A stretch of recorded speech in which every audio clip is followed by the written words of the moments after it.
Hello दोस्तों, welcome to only UPSC. आप सभी का हमारे इस डेली करंट अफेयर के सेशन में बहुत बहुत स्वागत है। आप सभी अगर अभी तक हमारे इस चैनल को सब्सक्राइब नहीं किए हैं तो सब्सक्राइब कर लीजिए। वीडियो पसंद आए तो लाइक ज़रूर करिए और सब्सक्राइब करते हुए बेल आइकन को ज़रूर दबाएं। और हमारा टेलीग्राम चैनल है ओनली यूपीएससी करके, हमने उसका लिंक डिस्क्रिप्शन बॉक्स में डाल दिया है। आप वहां से जा करके हमारे चैनल को हमारे चैनल को वहां फॉलो कर सकते हैं और वहां आपको इस क्लास के पीडीएफ मिल जाएंगे और अदर क्लास के भी पीडीएफ मिल जाएंगे और क्लास से भी जुड़े जितनी जानकारियां हैं वो आपको मिलती रहेंगी, अपडेट होती रहेंगी वहां पे। तो चलिए अपना इस शुरुआत करते हैं। हाल ही में भारत सरकार ने किन दो नदियों के लिंक परियोजना के लिए टास्क फोर्स का गठन किया है? तो इसका सही आंसर है गोदावरी और महानदी। दो नदियों का दो नदियों को जोड़ने के लिए एक टास्क फोर्स का गठन किया है। ये द हिंदू का है, task force on river linking okay Mahanadi and Godavari link. तो ये मैंने द हिंदू का कटिंग डाला है, इसमें देख सकते हैं। आगे इसका एक्सप्लेनेशन देखते हैं। नदियों को आपस में जोड़ने के लिए सबसे पहले जो योजना बनाई गई, सबसे पहले जिन्होंने सुझाव दिया था वो थे मद्रास के प्रेसिडेंसी 1919 में सर आर्थर कॉटन ने इसका सुझाव दिया था। इन्होंने सबसे पहले कहा था कि क्यों ना हम दो नदियों को आपस में जोड़ दें और इससे जो दक्षिण भारत के जो लोग हैं, किसान हैं, उनको पानी मिल सके। अब से देखा जाता है कि जो पूर्व उत्तर भारत की जितनी नदियां हैं वो उन्हें सदा नीरा कहा जाता है, जो हिमालय से होकर के आती है और वो बंगाल की खाड़ी में गिरती है। तो इनका मानना था कि क्यों ना हम पहले ही इसको रोक करके और नदियों को जोड़ते हुए दक्षिण भारत तक ले आए, और इससे क्या होगा कि इन सब में नदियों में भी पानी हो जाएंगे और जो यहाँ के किसान हैं उनको अच्छी तरह से जल मिल पाएगा। तो इनका कहना था। फिर 1960 में तत्कालीन जो मतलब वहाँ के सचिव थे के के एल राव ने उन्होंने कहा कि उन्होंने दो नदियों को जोड़ने का प्रस्ताव दिया था, गंगा का और कावेरी नदी को जोड़ने का प्रस्ताव इन्होंने दिया था के एल राव ने। फिर प्रधानमंत्री से जब कहा गया तो प्रधानमंत्री ने, उस समय प्रधानमंत्री इंदिरा गांधी हुआ करती थी, 1962 में उन्होंने राष्ट्रीय जल मिशन एजेंसी की स्थापना की थी, जो ये वर्तमान में चल रहा है राष्ट्रीय जल मिशन एजेंसी। ठीक है, नेक्स्ट पॉइंट देखते हैं। इंटरबेलिंग ऑन रिवर की टास्क फोर्स ने तेलंगाना और आंध्र प्रदेश द्वारा आवंटित गोदावरी जल का उपयोग सुनिश्चित करके प्रस्तावित महानदी और गोदावरी लिंक का अंतिम विस्तृत रूप को तैयार किया। इससे क्या होता है कि जो हमारे इसको जोड़ने के लिए एक इसका टास्क फोर्स का गठन किया गया था और इसका गठन करने की जो बात चल रही थी ये काफी दिनों से चल रहा था, लगभग 2002 से चल रहा था। जब 1982 में प्रधानमंत्री द्वारा इस मिशन की स्थापना की गई थी, इस एजेंसी की स्थापना की गई थी, राष्ट्रीय जल मिशन एजेंसी की जब स्थापना की गई थी 1982 में, तो अभी तक इसका कोई काम नहीं हुआ। इससे जो काम होना था कि नदियों को जोड़ने का, करने का किया गया 1982 में, इसकी एजेंसी की गठन की गई, लेकिन अभी तक किसी भी नदी को आपस में जोड़ा नहीं गया। तो जो सुप्रीम कोर्ट ने देखा, स्वतः संज्ञान लिया, तो उन्होंने कहा कि भाई आपने तो 1982 में ही इस एजेंसी की स्थापना कर दी, लेकिन अभी तक किसी नदी को जोड़ा नहीं गया। तो उन्होंने कहा कि सर हमारा तो अभी काम चल रहा है उस पर, और हमने एक टास्क फोर्स का गठन किया है, पहले ही इसकी बात चली कि हमने टास्क फोर्स का गठन किए हैं और इसी के माध्यम से नदियों को जोड़ा जाएगा और देखा जा रहा है कि कहाँ विवादित है कहाँ नहीं विवादित है, और इसी हिसाब से फिर हमारा काम चलेगा। तो आशा करते हैं कि आप सभी को ये समझ आया होगा। अगला क्वेश्चन देखते हैं। किन देश के सैनिकों के ऊपर सीमावर्ती क्षेत्र पर इथोपिया के नागरिकों का नरसंहार करने का आरोप लगा है? तो इसका सही आंसर होगा इरिट्रिया। इरिट्रिया के सैनिकों के ऊपर ये आरोप है कि उन्होंने इथोपिया के टिग्रे रीजन में जो नागरिक थे उनका जीनोसाइड किया गया। मैं अभी बताता हूँ, ये लोकेशन है, ये अफ्रीका है, ये पूरा अफ्रीका है, और ये अरब सागर है, ये हॉर्न ऑफ अफ्रीका है। ये हॉर्न ऑफ अफ्रीका में 4 देश आते हैं। इथोपिया आती है, माफ करिएगा, इरिट्रिया आता है, इथोपिया आता है, जिबूती आती है और सोमालिया आता है। ये 4 देश आते हैं। ये आदन की खाड़ी है, ये लाल सागर है। इनके ऊपर आरोप है कि जो टिग्रे रीजन है इथोपिया के प्रधानमंत्री अबी अहमद, इनको 2018 का नोबेल पुरस्कार 2019 में दिया गया था, शांति का नोबेल पुरस्कार। इसी वजह से दिया गया था कि जो इरिट्रिया है और टिग्रे है, इनके बीच में शांति स्थापित किया गया था। इसी वजह से इनको दिया गया था। अभी ये जो मतलब नागरिकों का नरसंहार करने का जो आरोप है, जो कहा जा रहा है कि आरोप मतलब नरसंहार बोध किया गया था, ये 2020 में हुआ है, और इनको जो नोबेल पुरस्कार दिया गया था 2019 में दिया गया था। अब आप समझ सकते हैं कि इथोपिया के प्रधानमंत्री ने मिल करके इरिट्रिया से मिल करके संधि कर करके अपने ही लोगों को मरवाया। ये समझ सकते हैं ना कि मतलब एक नोबेल पुरस्कार, शांति का नोबेल पुरस्कार पाने वाला बंदा अपने ही लोगों को मरवा रहा है दूसरे देश के लोगों से। संधि किया उसने संधि किया और अपने ही देशों के नागरिकों को मरवाया, लगभग सैकड़ों लोगों को मरवाया। जब यहाँ पे इरिट्रिया वालों से मतलब जब टिग्रे वालों से पूछा गया कि मतलब आपके लोग कहाँ हैं, तो उन्होंने कहा कि उनको मार दिया गया। तो पूछा किन्होंने मारा, तो बताया कि इरिट्रिया के लोगों ने मारा। तो जब पूछा गया कि आपकी सरकार क्या कर रही है, तो उन्होंने बताया कि हमारे यहाँ के सरकार, हमारे प्रधानमंत्री है, उनके द्वारा ही हमारे लोगों की हत्या की गई है, मार दिया गया है हमारे ही लोगों के द्वारा। ऐसा इन लोगों का कहना है। आगे चल करके इसका थोड़ा एक्सप्लेनेशन देखते हैं। एमनेस्टी इंटरनेशनल ने शुक्रवार को कहा कि इथोपिया के उत्तरी टिग्रे रीजन में, अभी मैंने बताया टिग्रे रीजन में क्या है कि इथोपिया में जितने भी राज्य है उनका अपना एक सैनिक होते हैं। इसी वजह से उन सब क्षेत्रों में जो उसका टसल होता था, जहां पर टिग्रे रीजन का, इनमें आए दिन टसल होते रहते, आए दिन प्रॉब्लम होते रहते, लड़ाई होती रहती, बम गोले बारूदे चलते रहते थे। देखते आगे। सीमा पर लड़ रहे इरिट्रिया के सैनिकों ने मानवता के खिलाफ अपराध में सैकड़ों लोगों की हत्या कर दी है, ऐसा माना जाता है। और टिग्रे में नवंबर 2020 में, अभी बताया कि नवंबर 2020 में ही यह घटना हुआ है। 2020 में शुरुआत से ही लड़ाई का रंगमंच, मतलब लड़ाई आरंभ थी। यहाँ के जो प्रधानमंत्री हैं अबी अहमद अली नाम है इनके द्वारा संघीय सेना के शिविरों पर हमला करने का आरोप लगाते हुए टिग्रे पीपल्स लिबरेशन यहाँ के सैनिक, मतलब आर्मी है जो अपना सेना है, उनके खिलाफ सैन्य अभियान की घोषणा की कि इनके खिलाफ सैन्य अभियान शुरू कर दो और उनको मारो। ये अबी अहमद के द्वारा कहा गया।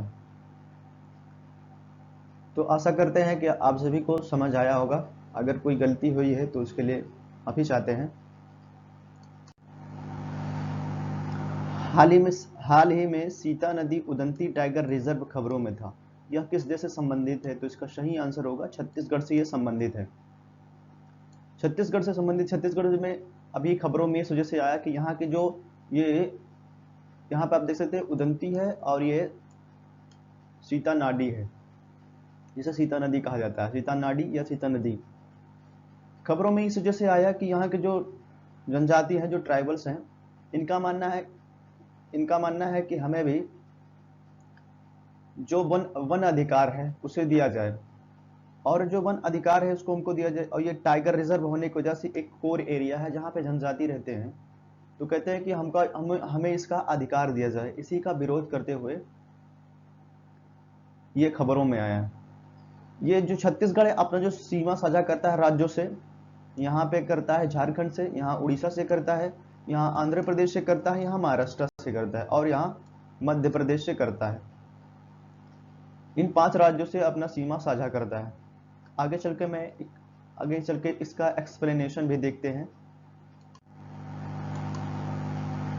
सीता नदी उदंती टाइगर रिजर्व के मुख्य क्षेत्रों में स्थित गांव में रहने वाले हजारों आदिवासी अपने सामुदायिक वन संस्थान अधिकारों को मान्यता देने का विरोध कर रहे हैं।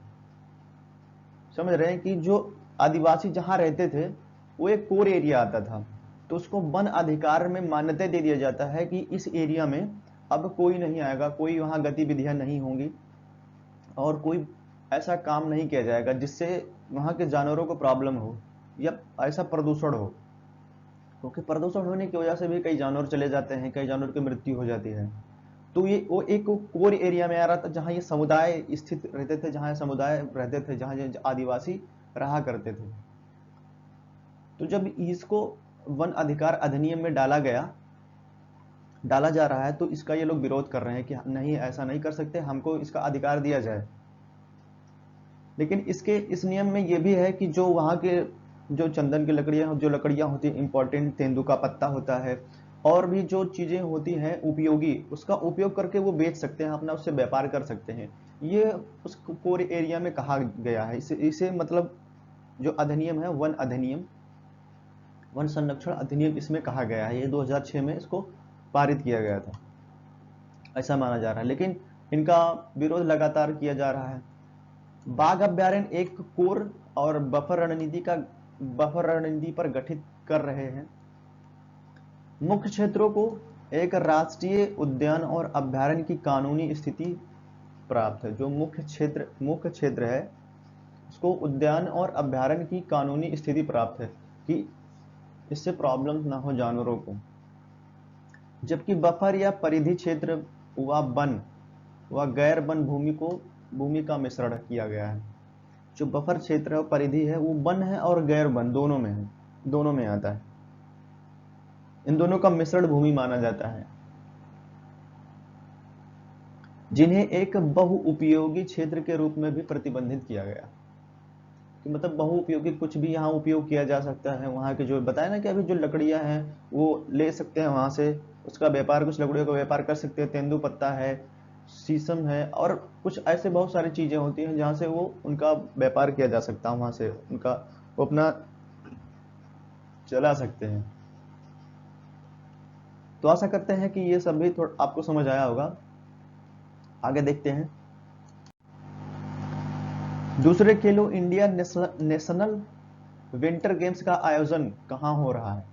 तो इसका सही आंसर है गुलमर्ग में किया जा रहा है। गुलमर्ग है जम्मू कश्मीर का एक जिला है, वहां पे इस खेलो इंडिया का आयोजन किया जा रहा है। आगे देखते हैं। जम्मू कश्मीर शांति और विकास की नई बुलंदियों को छूने के लिए कितना तात्पर्य है? श्रीनगर और जम्मू कश्मीर में 2 खेलो इंडिया मतलब सेंटर ऑफ एक्सीलेंस और 20 जिलों में खेलो इंडिया सेंटर से युवा खिलाड़ियों के लिए बहुत बड़ी सुविधा दी जाएगी इससे। और इससे लगातार अगर खेल आयोजन किए जाएंगे और नए की प्रक्रिया होती रहेंगी जम्मू कश्मीर में, तो जम्मू कश्मीर के पर्यटक को भी नई ऊर्जा और नया उत्साह मिलते रहेंगे। तो आशा करते हैं कि ये भी थोड़ा समझ आया होगा। जम्मू कश्मीर के बारे में देखो तो जम्मू कश्मीर की राजधानी श्रीनगर है। यहाँ का राज्यपाल मनोज सिन्हा है।